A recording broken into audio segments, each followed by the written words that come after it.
सुबह के 5 बजे थे। गांव में हल्की हल्की रोशनी फैलने लगी थी। पक्षियों की चहचहाहट पूरे वातावरण में गूंज रही थी। गांव के आखिरी छोर पर मिट्टी का एक छोटा सा कच्चा घर था। उसी घर में रहते थे रामू, उसकी पत्नी सीता और उनका बेटा अर्जुन। घर में गरीबी थी, लेकिन रिश्तों में बहुत प्यार था। हे भगवान, आज का दिन जैसे तैसे निकल जाए, बस मेरे बेटे की पढ़ाई कभी मत रुकने देना। अर्जुन बेटा, उठ जा, सुबह हो गई है, जल्दी से हाथ मुंह धो ले। मैं तेरे लिए गरम गरम रोटियां बना रही हूँ। जी माँ, अभी आता हूँ। अर्जुन बाहर आता है। रामू अपनी पुरानी साइकिल के पास बैठा फटी हुई चप्पल में रस्सी बांध रहा होता है। बाबूजी, आप फिर वही टूटी हुई चप्पल पहन रहे हो? नई क्यों नहीं खरीद लेते? अरे पगले, अभी इसमें जान बाकी है, थोड़ा और साथ दे देगी। लेकिन कल आपके पैर में कांटा चुभ गया था। कांटा पैर में चुभा था बेटा, दिल में नहीं। गरीब आदमी अगर छोटी छोटी तकलीफों से डर जाए तो अपने परिवार का सहारा कैसे बनेगा। आ जाइए, रोटियां ठंडी हो जाएंगी। तीनों बैठकर खाना खाने लगते हैं। सीता, तुमने अपने लिए रोटी नहीं रखी। मुझे अभी भूख नहीं है, मैं बाद में खा लूंगी। माँ, झूठ मत बोला करो। मैं अब छोटा नहीं रहा। मुझे पता है घर में आटा कम है। बेटा, माँ का पेट अपने बच्चे को खाते देखकर ही भर जाता है। आज से हम तीनों बराबर खाएंगे। अगर एक भूखा रहेगा तो दूसरा भी भरपेट नहीं खाएगा। देखा सीता, हमारा बेटा कितना समझदार हो गया है। भगवान करे इसकी समझ और मेहनत एक दिन इसकी किस्मत भी बदल दे। अर्जुन, याद रखना, गरीब पैदा होना शर्म की बात नहीं है, लेकिन मेहनत छोड़ देना सबसे बड़ी हार होती है। मैं चाहता हूँ एक दिन लोग मुझे जिलाधिकारी अर्जुन का पिता कहकर बुलाए। मैं वादा करता हूँ बाबूजी, मैं आपकी मेहनत कभी बेकार नहीं जाने दूंगा। एक दिन आप दोनों का सिर पूरे गांव में सबसे ऊंचा होगा। भानु प्रताप बिना किसी की ओर देखे सीधा खेतों की तरफ बढ़ गया। नमस्ते मालिक। आज खेत का पूरा काम शाम से पहले खत्म होना चाहिए। जिसने भी लापरवाही की उसकी आज की मजदूरी काट दी जाएगी। जी मालिक, अभी सबको बता देता हूँ। कुछ देर बाद खेत में सभी मजदूर अपने अपने काम में लगे हुए थे। रामू भी तेज धूप में लगातार फावड़ा चला रहा था। सुबह से उसने पानी के अलावा कुछ नहीं पिया था। रामू, जी मालिक। तेरे हिस्से का काम अभी तक पूरा क्यों नहीं हुआ? मालिक, सुबह खेत की मेड़ टूट गई थी, उसे ठीक करने में थोड़ा समय लग गया। हर बार कोई नया बहाना। तुम गरीब लोग काम कम, कहानियाँ ज्यादा सुनाते हो। मालिक, मैं झूठ नहीं बोलता, शाम होने से पहले पूरा काम करके दूंगा। तेरे जैसे लोग पूरी जिंदगी मेहनत करते हैं, फिर भी वहीं के वहीं रह जाते हैं। रामू, चुप रह, बहस मत कर। मैं बहस नहीं कर रहा, बस अपना सच बता रहा हूँ। सुना है तू अपने बेटे को बड़ा अफसर बनाना चाहता है। जी मालिक, वही मेरा सबसे बड़ा सपना है। अरे रामू, जिस आदमी के घर में 2 वक्त का खाना मुश्किल से बनता हो, वो जिलाधिकारी का सपना देख रहा है। गरीब आदमी की जेब छोटी हो सकती है मालिक, लेकिन उसका सपना नहीं। सपनों से पेट नहीं भरता रामू। तेरा बेटा भी बड़ा होकर यही फावड़ा चलाएगा, यही उसकी औकात है। अगर भगवान ने चाहा तो मेरा बेटा फावड़ा नहीं, कानून चलाएगा। ठीक है, देखते हैं तेरा सपना जीतता है या मेरी बात। भानु प्रताप वहाँ से चला जाता है। रामू फिर से फावड़ा उठाता है। इस बार उसके हाथों में थकान नहीं, अपने बेटे के सपने की ताकत थी। उधर घर पर सीता खाना बांध रही थी। अर्जुन बेटा, ये खाना बाबूजी को खेत में दे आ, सुबह से उन्होंने कुछ नहीं खाया होगा। अर्जुन मुस्कुराकर खाना उठाता है। उसे बिल्कुल भी अंदाजा नहीं था कि खेत में उसका सामना उसी आदमी से होने वाला है जिसने अभी अभी उसके पिता के सपनों का मजाक उड़ाया था। अर्जुन खाने का डिब्बा लेकर खेत की ओर चल पड़ा। रास्ते भर उसके मन में एक ही बात घूम रही थी, बाबूजी सुबह से भूखे होंगे। वो तेज कदमों से खेत की तरफ बढ़ने लगा। बाबूजी, अरे अर्जुन, तू आ गया। माँ ने खाना भेजा है। उन्होंने कहा था पहले खाना खा लेना, फिर काम करना। चल 2 मिनट बैठते हैं। दोनों पेड़ की छांव में बैठ जाते हैं। तभी पीछे से एक कड़क आवाज सुनाई देती है। रामू, जी मालिक। मैंने तुझे काम करने के पैसे दिए हैं या पेड़ की छांव में बैठकर दावत उड़ाने? मालिक, सुबह से कुछ नहीं खाया था, बस 2 निवाले खाकर फिर काम पर लग जाता हूँ। 2 निवाले, 2 मिनट, यही कहते कहते तुम लोगों की पूरी जिंदगी निकल जाती। मालिक, मेरे बाबूजी सुबह से बिना रुके काम कर रहे हैं। क्या उन्हें 2 रोटी खाने का भी हक नहीं है? ओ, तो तू है रामू का बेटा। लगता है पढ़ लिख कर बहुत बड़ा वकील बन गया है। नहीं मालिक, मैं सिर्फ इतना जानता हूँ, जो इंसान मेहनत करता है उसे इज्जत भी मिलनी चाहिए। इज्जत कमानी पड़ती है, गरीबी के साथ इज्जत नहीं आती। गरीबी इंसान की हालत होती है, खैर उसकी पहचान नहीं। अर्जुन, बस बेटा, अब और कुछ मत बोल। बाबूजी, जिसने कभी किसी का बुरा नहीं किया, आज सबके सामने उसका अपमान हो रहा है। मैं कैसे चुप रहूं? बहुत जुबान चलने लगी। जुबान नहीं मालिक, सच बोल रहा हूँ। आज मेरे बाबूजी गरीब हैं, लेकिन एक दिन ऐसा आएगा जब लोग आपको नहीं, मेरे बाबूजी को सम्मान से देखेंगे। ठीक है, आज से मैं भी देखता हूँ तेरा सपना कितना बड़ा है। बेटा, तुझे उसकी बातों का जवाब नहीं देना चाहिए था। अगर मैं आज भी चुप रहता तो मुझे खुद से नजरें मिलाने में शर्म आती। मुझे तेरे संस्कारों पर गर्व है, लेकिन याद रख, गुस्से से नहीं, पढ़ाई से जीतना। मैं वादा करता हूँ बाबूजी, अब मेरी हर लड़ाई मेरी किताबें लड़ेंगी। उसी शाम भानु प्रताप अपनी हवेली में बैठा सोच रहा था। अचानक उसने अपने एक आदमी को बुलाया। रामू का बेटा बहुत बड़े सपने देख रहा है। अब समय आ गया है, उसके सपनों की पहली सीढ़ी ही तोड़ दी जाए। अगली सुबह अर्जुन हमेशा की तरह समय पर स्कूल पहुंच गया, लेकिन उसे बिल्कुल भी पता नहीं था कि आज का दिन उसकी जिंदगी बदलने वाला है। बच्चों, आज मैं तुम सबको एक बहुत बड़ी खुशखबरी देने आया हूँ। इस साल जिले में मेधावी छात्रों के लिए छात्रवृत्ति परीक्षा होने वाली है। जो छात्र इसमें प्रथम आएगा, उसकी आगे की पढ़ाई का पूरा खर्च छात्रवृत्ति से होगा।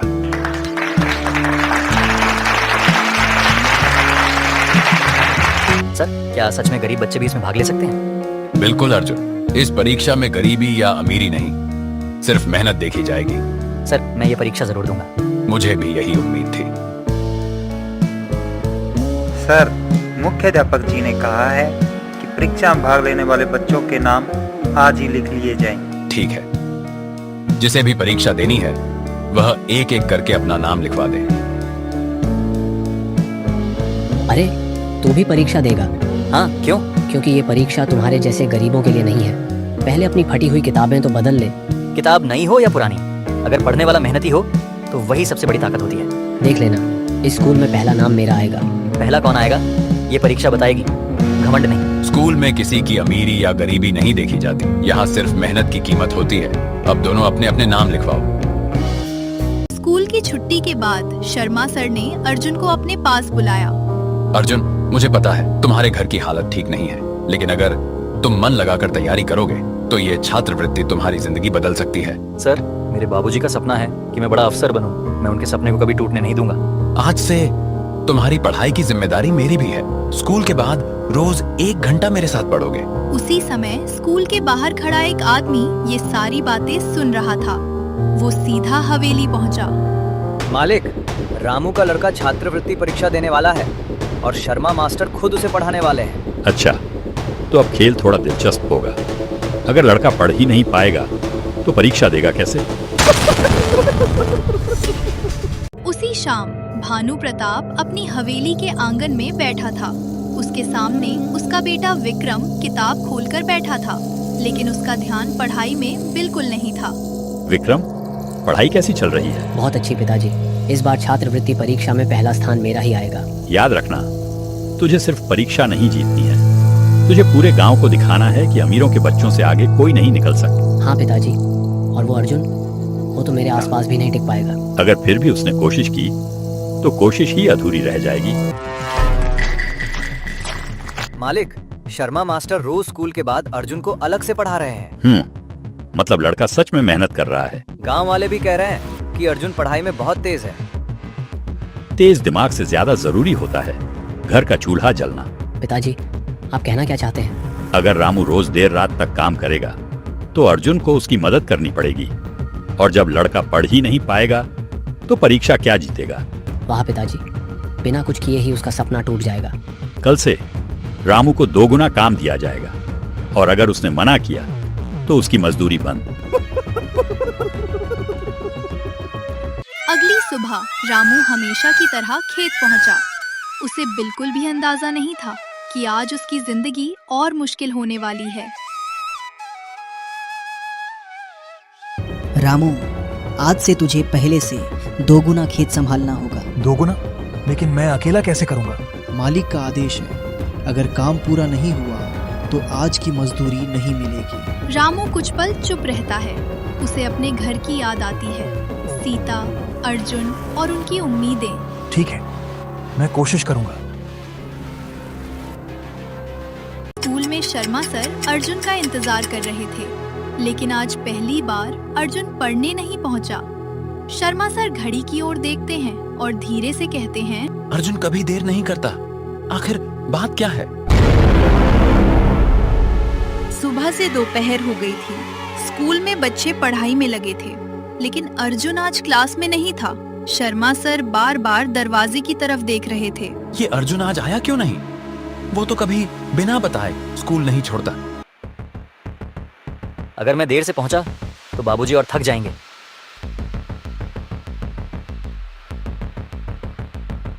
बाबूजी, आप अकेले इतना काम क्यों कर रहे हो? कोई बात नहीं बेटा, थोड़ा और काम बचा है। ये कोई सही बात नहीं है। आपको इतना काम कौन मजबूर कर रहा है? मालिक ने कहा है, या तो काम पूरा करो या मजदूरी बंद। लेकिन बाबूजी, मेरी पढ़ाई का क्या होगा? तू पढ़ाई की चिंता मत कर बेटा, तू बस पढ़। अगर मैं थोड़ा ज्यादा काम कर लूंगा तो तेरी किताबें चलती रहेंगी। मैं ऐसा नहीं देख सकता बाबूजी, मैं भी आपकी मदद करूंगा। नहीं, तेरा काम सिर्फ पढ़ाई है। अगर तू बीच में रुका तो मेरा सपना कौन पूरा करेगा? उसी समय स्कूल में शर्मा सर बहुत परेशान थे। मुझे देखना होगा, अर्जुन क्यों नहीं आया? वो खुद अर्जुन के घर की तरफ चल पड़ते हैं। उधर हवेली में भानु प्रताप मुस्कुराते हुए बैठा था। शुरुआत हो चुकी है, अब देखना है अर्जुन पहले किताब चुनेगा या अपने बाबूजी की मजबूरी।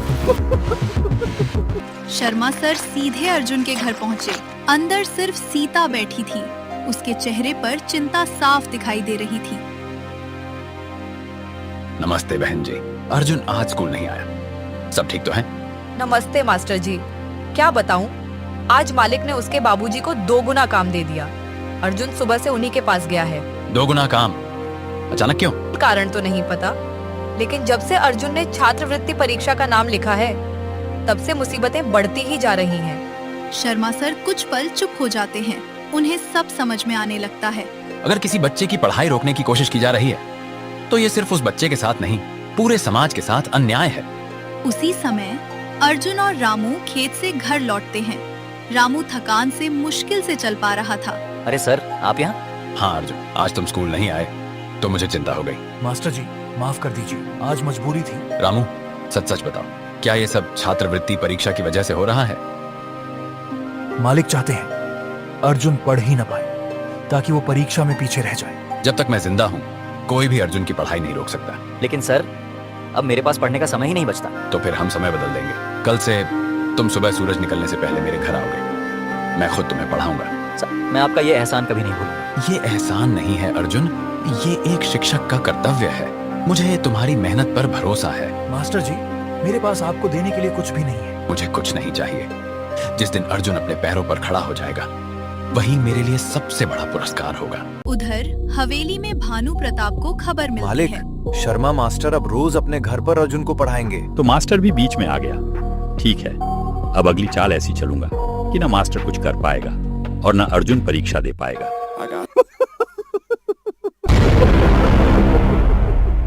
अगले कुछ दिन अर्जुन की जिंदगी पूरी तरह बदल गई।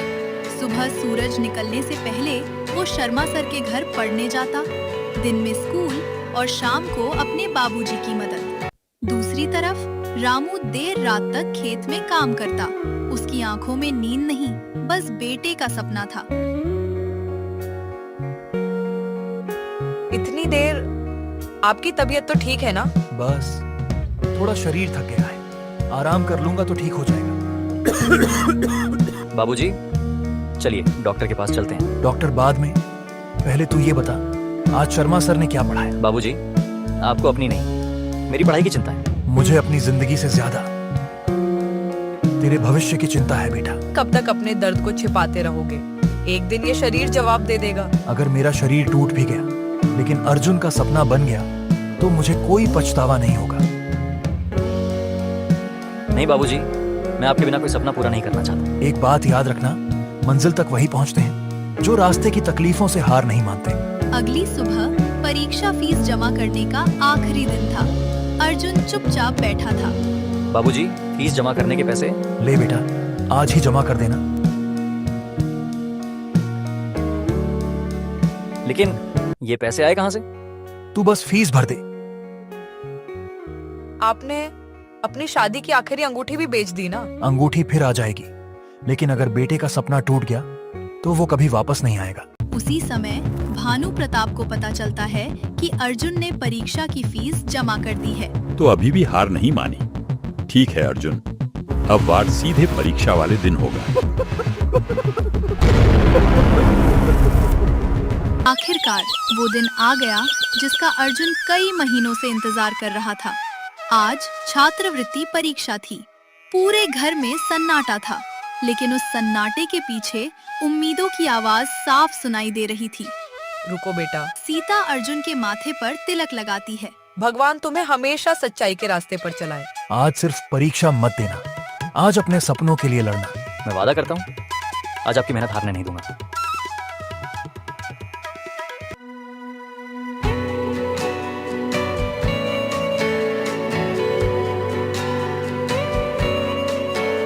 भानु प्रताप पहले से अपनी चाल चल चुका था।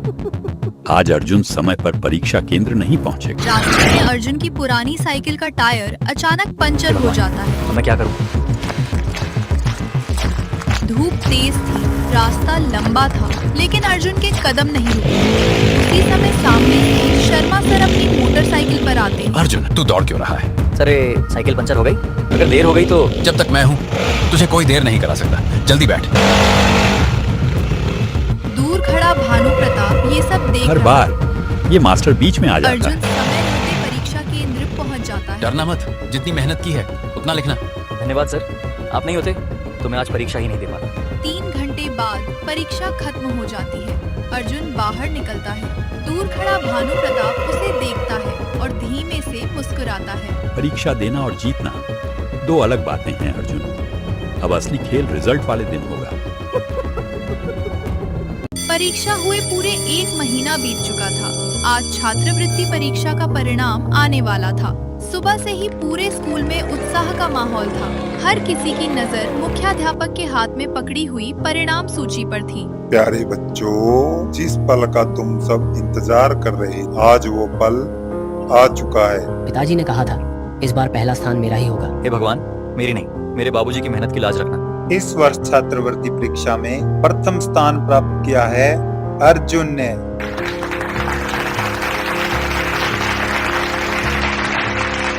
सर, क्या सच में मेरा नाम है? हाँ अर्जुन, ये तेरी मेहनत की जीत है। खुश रहो बेटा, आज तुमने अपने माता पिता का सिर गर्व से ऊंचा कर दिया। उसी समय रामू और सीता भी स्कूल पहुंच जाते हैं। मेरा बेटा, तू जीत गया। नहीं बाबूजी, जीत मैं नहीं, आपकी मेहनत जीती है। आज लगता है भगवान ने हमारी सारी दुआएं सुन ली। उसी समय भानु प्रताप स्कूल पहुंचता है। ये कैसे हो सकता है? मैं उससे हार गया। एक मजदूर का बेटा मेरे बेटे से आगे निकल गया। भानु प्रताप जी, आज जीत पैसे की नहीं, मेहनत की हुई है। ये जीत आखिरी नहीं है मास्टर, अभी खेल खत्म नहीं हुआ। मैं भी यही चाहता हूँ, क्योंकि मेरा सपना अभी शुरू हुआ है। छात्रवृत्ति मिलने के बाद पूरे गांव में अर्जुन की चर्चा होने लगी। कोई उसकी मेहनत की तारीफ कर रहा था तो कोई रामू की किस्मत की। लेकिन एक इंसान ऐसा भी था जिसे अर्जुन की हर सफलता अपने घमंड पर चोट लग रही थी। वो था भानु प्रताप। रामू खेत में काम कर रहा है, तभी भानु प्रताप उसके सामने आकर खड़ा हो जाता है। रामू, सुना है तेरा बेटा शहर पढ़ने जा रहा है। जी मालिक, भगवान की कृपा और मास्टर जी के आशीर्वाद से। अरे, 2-4 साल शहर पढ़ लेने से कोई बड़ा आदमी नहीं बन जाता। बड़ा आदमी कपड़ों और पैसों से नहीं बनता मालिक, अपने कर्मों से बनता है। बहुत भरोसा है ना अपने बेटे पर? अपने बेटे से ज्यादा उसकी मेहनत पर भरोसा है। ठीक है, तेरा बेटा चाहे जहाँ चला जाए, लेकिन तू जिंदगी भर मेरे खेतों में ही काम करेगा, ये मत भूलना। अगर मेरे हाथों की मेहनत से मेरे बेटे का भविष्य बन रहा है तो मुझे कोई शिकायत नहीं। अगले दिन अर्जुन के शहर जाने का दिन आ गया। घर में सन्नाटा था। सीता बार बार अर्जुन के कपड़े ठीक कर रही थी। उसकी आंखों से आंसू रुक नहीं रहे थे। बेटा, पहली बार तू हमसे इतनी दूर जा रहा है, अपना ध्यान रखना, समय पर खाना खाना। माँ, मैं कहीं भी रहूँ, आपकी सीख हमेशा मेरे साथ रहेगी।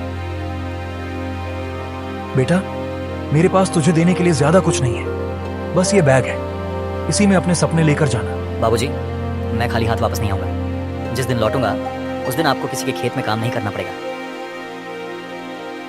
बस एक बात याद रखना, ईमानदारी कभी मत छोड़ना। अगर सच के रास्ते पर चलोगे तो देर होगी, लेकिन मंजिल जरूर मिलेगी। मैं वादा करता हूँ बाबूजी, जिस दिन वापस आऊंगा उस दिन आपका झुका हुआ सिर गर्व से सीधा होगा। अर्जुन बस में बैठ जाता है। बस धीरे धीरे गांव से दूर जाने लगती है। रामू और सीता दूर तक उसे जाते हुए देखते रहे। शहर की ऊंची ऊंची इमारतों के बीच अर्जुन पहली बार कदम रखता है। वो चारों तरफ देखता है और धीरे से कहता है, यहीं से मेरे सपनों की असली परीक्षा शुरू होती है। शहर जहां हर कोई अपने सपनों के पीछे भाग रहा था, लेकिन एक गांव का लड़का अपने साथ सिर्फ एक पुराना बैग, माता पिता का आशीर्वाद और मेहनत करने का हौसला लेकर आया था। अर्जुन ने छात्रावास में रहना शुरू किया। दिन में कॉलेज, रात में पढ़ाई और छुट्टियों में छोटे मोटे काम करके अपने खर्च पूरे करने लगा। हर दिन मुझे अपने बाबूजी के पसीने की कीमत चुकानी है। समय बीतता गया। अर्जुन ने कॉलेज में भी अच्छे अंक प्राप्त किए। अब उसका अगला लक्ष्य था यूपीएससी। रात का समय, पूरा छात्रावास सो चुका था, लेकिन अर्जुन अब भी पढ़ रहा था। बस थोड़ा और, एक दिन यही किताबें मेरी पहचान बनेंगी।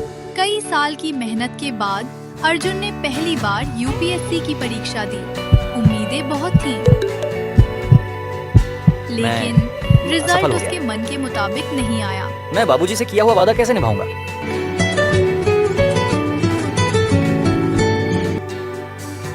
हेलो बेटा, रिजल्ट आ गया। बाबूजी, इस बार नहीं हो पाया, मैं हार गया। एक बात पूछूं बेटा, जब तू छोटा था चलना सीखते समय कितनी बार गिरा था? बहुत बार बाबूजी। फिर चलना छोड़ दिया था क्या? नहीं ना, तो अब भी मत छोड़। हार वही मानता है जो कोशिश करना छोड़ देता है। बाबूजी, मैं फिर से कोशिश करूंगा। यही मेरा बेटा है। मुझे तेरे रिजल्ट पर नहीं, तेरी मेहनत पर भरोसा है। इस बार मैं किस्मत नहीं, अपनी मेहनत लिखूंगा।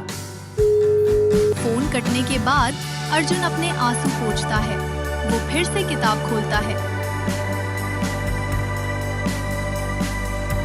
उधर गांव में दूर खड़ा भानु प्रताप मुस्कुराकर बोला, देख लिया, बड़े अफसर बनाने के सपने का क्या हुआ? मेरा बेटा गिरा है, हारा नहीं। पहली असफलता के बाद अर्जुन पहले से भी ज्यादा मेहनत करने लगा। अब उसके दिन और रात में सिर्फ एक ही फर्क था।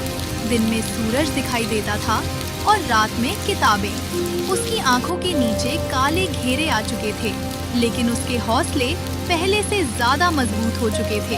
जब तक सपना पूरा नहीं होगा तब तक आराम भी अधूरा रहेगा। कुछ महीनों बाद दूसरी बार यूपीएससी की परीक्षा हुई। इस बार अर्जुन परीक्षा कक्ष से बाहर निकला तो उसके चेहरे पर डर नहीं, आत्मविश्वास था। इस बार मैंने अपना सब कुछ दे दिया है। कुछ महीने बाद रिजल्ट का दिन आ गया। अर्जुन कांपते हाथों से अपना परिणाम देखने लगा। उसका दिल जोर जोर से धड़क रहा था। हे भगवान, बस इस अचानक बार। अर्जुन की आंखें नम हो जाती हैं। वो कुछ पल तक स्क्रीन को देखता ही रह जाता है। हो गया बाबूजी, हो गया, मैं सफल हो गया। हाँ बेटा, बता क्या हुआ? बाबूजी, आपका बेटा अब अफसर बन गया। सच कह रहा है ना बेटा? हाँ बाबूजी, आज आपकी हर मेहनत सफल हो गई। मैंने कहा था ना, भगवान मेहनत करने वालों को कभी खाली हाथ नहीं लौटाते। हे भगवान, आज मेरी जिंदगी की सबसे बड़ी इच्छा पूरी कर दी। उसी समय भानु प्रताप के घर भी ये खबर पहुंचती है। मालिक, रामू का बेटा यूपीएससी में सफल हो गया है। नहीं, ये नहीं हो सकता। पिताजी, अब क्या होगा? जिस लड़के को मैं गरीब समझकर हंसता था, आज वही कानून की कुर्सी तक पहुंच गया। कुछ महीनों बाद अर्जुन की पहली नियुक्ति का आदेश जारी हुआ और जब उसने उस जिले का नाम पढ़ा तो उसकी आंखें चमक उठी। वही जिला जहां उसका गांव था। अब घर लौटने का समय आ गया है। कुछ दिनों बाद पूरे गांव में एक ही खबर फैल चुकी थी। आज नए जिलाधिकारी गांव आने वाले हैं। गांव के चौपाल से लेकर गलियों तक हर तरफ सफाई हो रही थी। बच्चे हाथों में फूल लिए खड़े थे, बुजुर्ग आपस में बातें कर रहे थे, लेकिन किसी को नहीं पता था कि आने वाले जिलाधिकारी इसी गांव के रामू का बेटा अर्जुन है। सुना है गांव में आने वाले जिलाधिकारी बहुत ईमानदार है। हाँ, कहते हैं गरीबों की बहुत मदद करते हैं। उधर रामू हमेशा की तरह खेत में काम कर रहा था। उसे इस बात का जरा भी अंदाजा नहीं था कि आज उसकी जिंदगी बदलने वाली है। गाड़ियां चौपाल के सामने रुक जाती हैं। एक अधिकारी आगे बढ़कर गाड़ी का दरवाजा खोलता है। साफ सुथरी वर्दी, चेहरे पर आत्मविश्वास और आंखों में वही अपनापन। अरे, ये तो रामू का बेटा अर्जुन है। नमस्ते। आज एक शिक्षक की सबसे बड़ी कमाई मेरे सामने खड़ी है। सर, अगर उस दिन आपने मेरा हाथ नहीं पकड़ा होता तो मैं आज यहाँ नहीं होता। नहीं बेटा, ये सब तेरी मेहनत का फल है। अर्जुन की नजर भीड़ में अपने बाबूजी को खोजने लगती है, लेकिन रामू वहाँ नहीं था। मेरे बाबूजी कहाँ हैं? बेटा, वो तो सुबह से खेत पर गए हैं। उन्हें क्या पता कि आज उनका सपना घर लौट आया है। गाड़ी खेत की तरफ ले चलो। रामू झुककर मिट्टी में काम कर रहा था। उसे पीछे आती गाड़ियों की आवाज भी सुनाई नहीं दी। बाबूजी? अर्जुन। बाबूजी, मैंने कहा था ना, एक दिन आपको किसी के खेत में काम नहीं करने दूंगा। आज मेरी सारी मेहनत सफल हो गई बेटा। उसी समय दूर खड़ा भानु प्रताप ये सब देख रहा था। पहली बार उसकी आंखों में घमंड नहीं, पछतावा दिखाई दे रहा था। वो धीरे धीरे अर्जुन की तरफ बढ़ने लगता है। अर्जुन, मुझे तुमसे कुछ कहना है। खेत के चारों तरफ पूरे गांव के लोग इकट्ठा हो चुके थे। हर किसी की नजर अर्जुन और भानु प्रताप पर थी। अर्जुन, मैंने हमेशा तुम्हें और तुम्हारे परिवार को गरीब समझकर अपमानित किया। तुम्हारी राह में रुकावटें डाली, तुम्हारे बाबूजी से जरूरत से ज्यादा काम करवाया, तुम्हारी पढ़ाई रोकने की कोशिश की, लेकिन आज मैं हार गया हूं। अगर हो सके तो मुझे माफ कर दो। भानु प्रताप जी, अगर मैं भी नफरत का जवाब नफरत से दूं, तो फिर मुझ में और आप में क्या फर्क रहेगा? मेरे बाबूजी ने मुझे सिखाया है कि इंसान की सबसे बड़ी पहचान उसका पद नहीं, उसके संस्कार होते हैं। मैंने आपको माफ किया। आज तुम सच में मुझसे बहुत बड़े इंसान बन गए। अर्जुन अपने बाबूजी की ओर मुड़ता है। बाबूजी, अब से आप किसी के खेत में मजदूरी नहीं करेंगे। बेटा, मेहनत करने में कभी शर्म नहीं होती। मुझे मेहनत से नहीं, आपकी मजबूरी से तकलीफ थी। अब आपकी मेहनत अपने खेतों में होगी। आज साबित हो गया कि एक गरीब का बेटा अगर मेहनत, ईमानदारी और अच्छे संस्कार लेकर चले तो दुनिया की कोई ताकत उसे सफल होने से नहीं रोक सकती। आज तुम्हारे बाबूजी की बरसों की मेहनत रंग ले आई बेटा। मेरी हर सफलता मेरे माँ बाबूजी और मेरे गुरु शर्मा सर को समर्पित है। गरीबी इंसान की पहचान नहीं होती। अगर माता पिता का आशीर्वाद, गुरु का मार्गदर्शन और खुद पर विश्वास हो, तो एक मजदूर का बेटा भी सबसे ऊंचे पद तक पहुंच सकता है।